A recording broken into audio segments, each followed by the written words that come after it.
As Três Idades da Vida Interior, terceira parte, da página 189 até 192, como nesta escuridão se revela a grandeza de Deus. A alma permanece completamente às escuras nesta noite escura, quando no plano natural o sol se esconde e desaparece por completo atrás do horizonte, ainda conseguimos ver algumas estrelas, que nos fazem pressentir a profundidade do firmamento. Por isso mesmo, à noite, nossa visão se estende muito mais longe do que durante o dia. Deixamos de enxergar colinas e montanhas que podem estar a 100 ou 200 quilômetros de distância. Mas, em compensação, nos é dado contemplar estrelas e constelações que se encontram a milhões e milhões de léguas da Terra. A estrela mais próxima leva 4 anos e meio para fazer sua luz chegar até nós. O Sol parece maior do que as estrelas. Porém, na verdade, muitíssimas delas são imensamente maiores do que o próprio Sol. Aí está um símbolo sensível de uma verdade muito elevada. No momento em que a alma penetra na escuridão espiritual de que estamos tratando, ela deixa de ver as coisas próximas, mas ao mesmo tempo começa a pressentir, sem ainda poder ver, a infinita grandeza e pureza de Deus, que estão muito acima de qualquer ideia que possamos formar sobre ele. E por contraste, passa a perceber com muito mais clareza a própria miséria e indigência. Assim também os apóstolos, depois da ascensão, privados da visão da humanidade de Jesus, começaram a entrever a sublimidade do Filho de Deus. São Pedro, no dia de Pentecostes, prega com fé decidida aos judeus, dizendo: Vós destes a morte ao autor da vida, a quem Deus ressuscitou dentre os mortos. Atos dos Apóstolos, capítulo 3, versículo 15. E ainda proclama: Este Jesus é a pedra que vós rejeitastes ao construir e que se tornou a pedra angular. Não há salvação em nenhum outro. Atos dos Apóstolos, capítulo 4, versículo 11. Essa é a contemplação elevada que nasce da escuridão de que falamos. Quando o sol se põe no ocaso, começam a aparecer as estrelas no imenso firmamento. Mas antes de podermos desfrutar da contemplação desse céu estrelado, é preciso aprender a caminhar na noite sem medo e a vencer fortes tentações contra a fé e a esperança. Assim como, na noite dos sentidos, foi necessário vencer numerosas tentações contra a castidade e a paciência, enraizadas na sensibilidade. Recordemos o que acontecia com o santo cura d'Ars. Seu principal sofrimento vinha da dolorosa consciência de estar muito longe do ideal do sacerdócio, cuja grandeza ele enxergava cada vez mais claramente dentro das sombras da fé. Ao mesmo tempo, compreendia cada vez melhor as necessidades das incontáveis almas que recorriam a ele. E, quanto mais percebia o bem que ainda restava a fazer, menos se detinha no bem já realizado, de modo que não conseguia se alegrar com suas obras passadas. Seu imenso sofrimento, semelhante ao de Jesus, sacerdote e vítima, e ao de Maria Santíssima aos pés da cruz, nascia da contemplação do pecado e da perda das almas.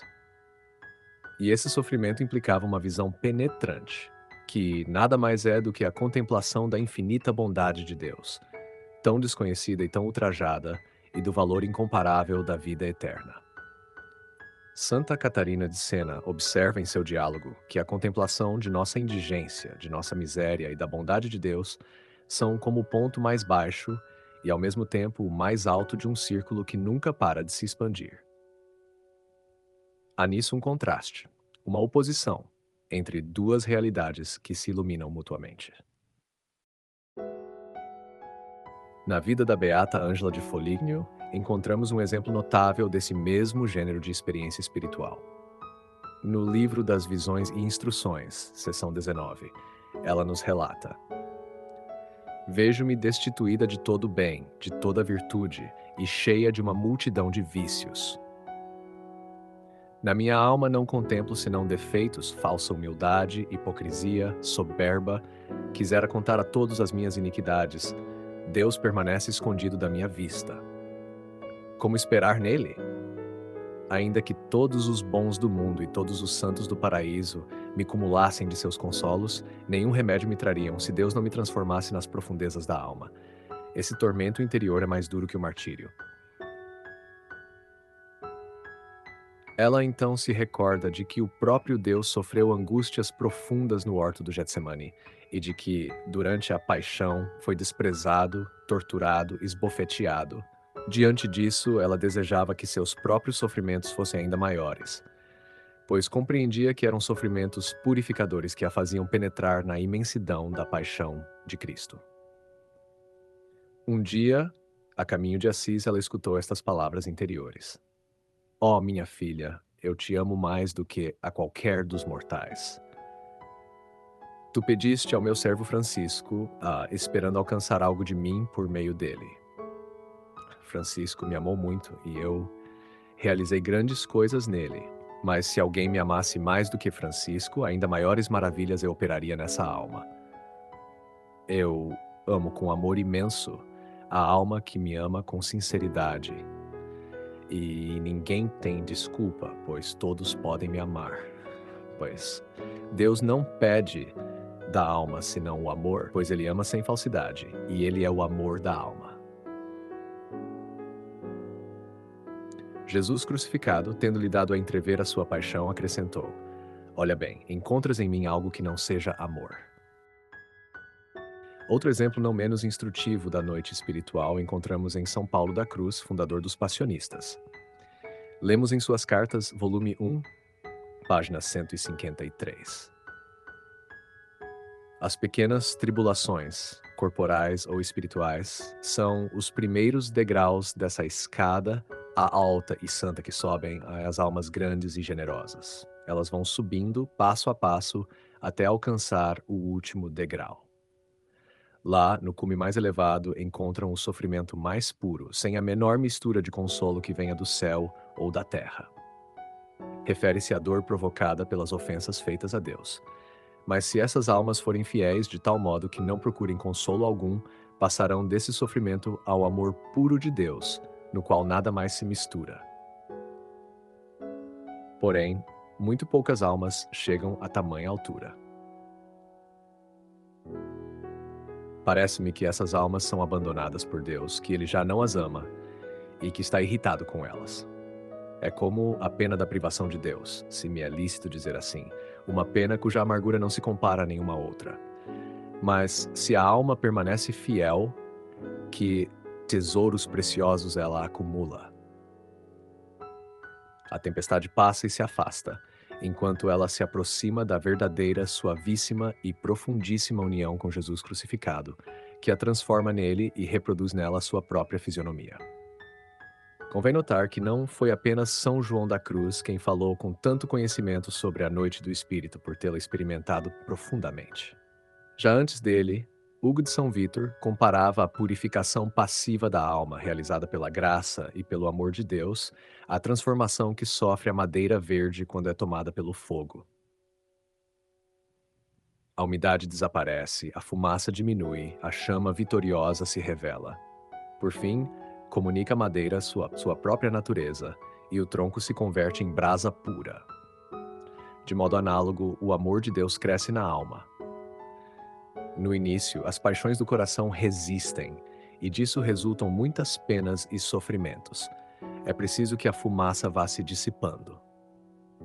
Mais tarde, o amor de Deus se torna mais ardente e sua chama mais viva, até que, por fim, penetra toda a alma. A verdade divina é novamente encontrada e assimilada pela contemplação. A alma, desapegada de si mesma, não busca senão a Deus, que passa a ser para ela tudo em todas as coisas. Ela repousa em seu amor e nele encontra sua alegria e sua paz.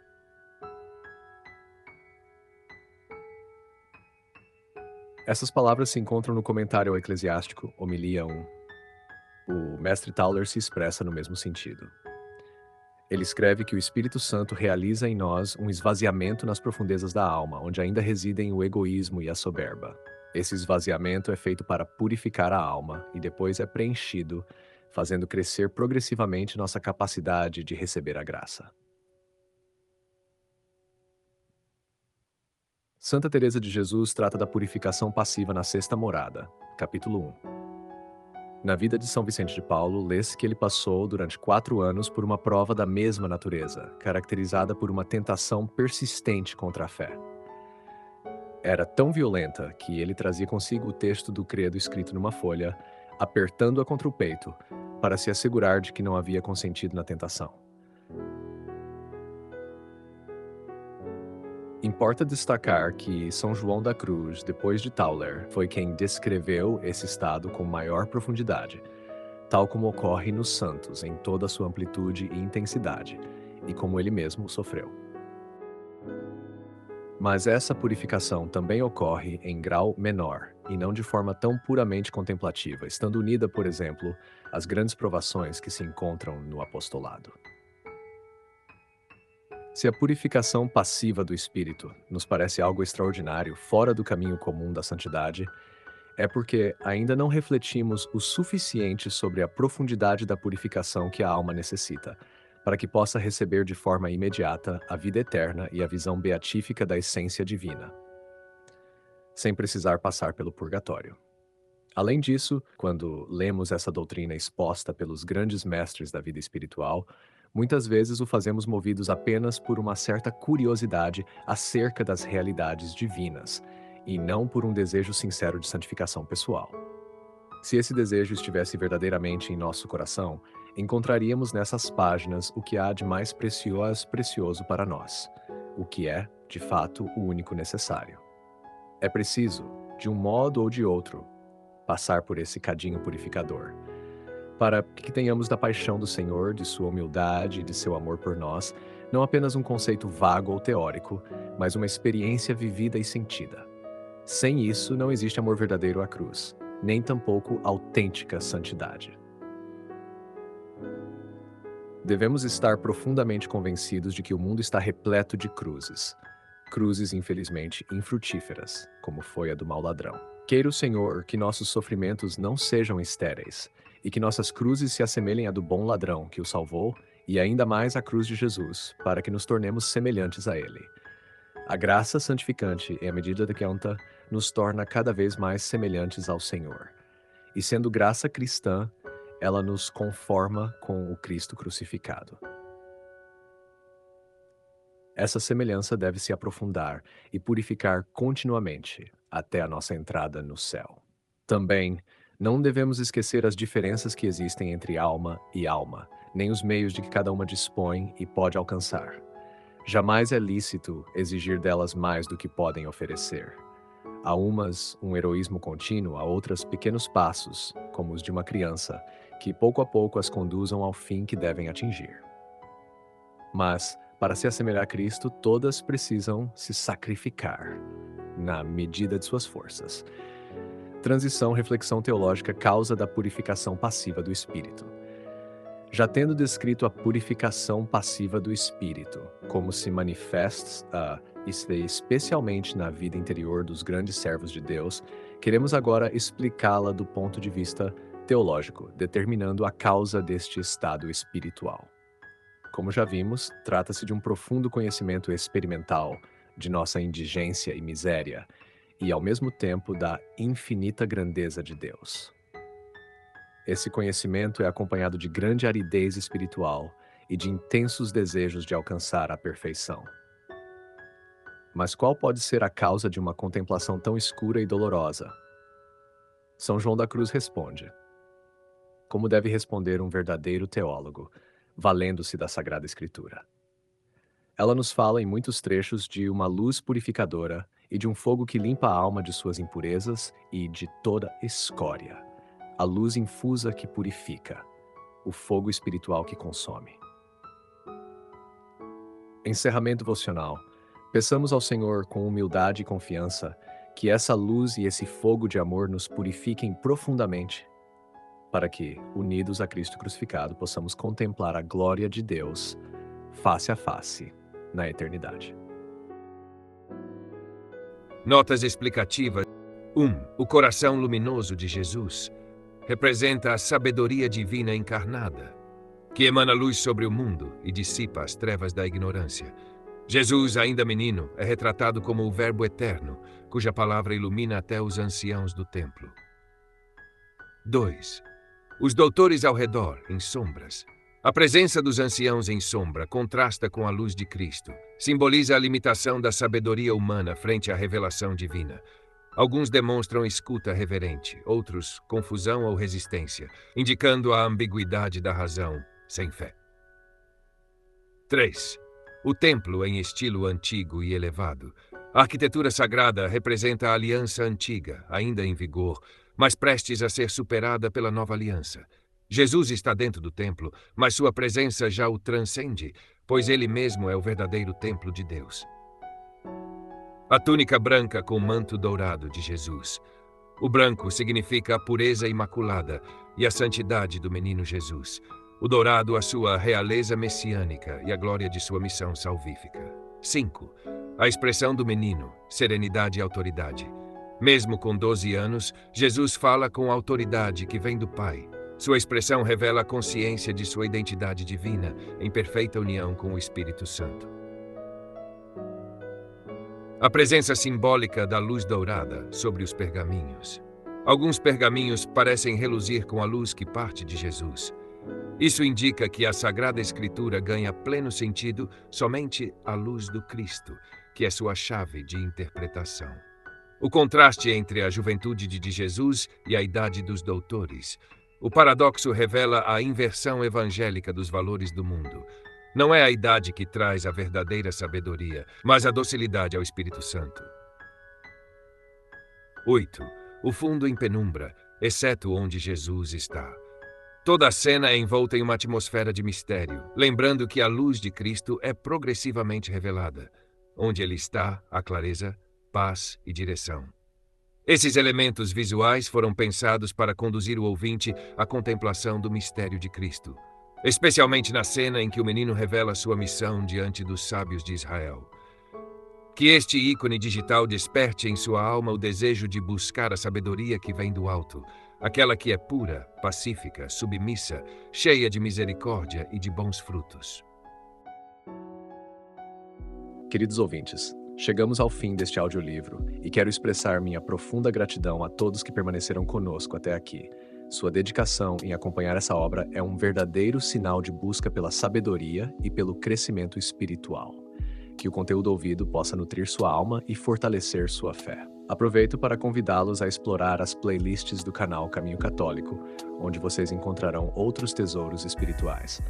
São obras que podem acompanhar e iluminar sua jornada, como Castelo Interior de Santa Teresa de Jesus, Confissões de Santo Agostinho, Palavras Bíblicas com o Evangelho comentado por grandes eclesiásticos, Filoteia de São Francisco de Sales, Tratado da Verdadeira Devoção à Santíssima Virgem de São Luís Maria de Montfort, A Imitação de Cristo de Tomás de Kempis e As Três Idades da Vida Interior do Padre Garrigou Lagrange.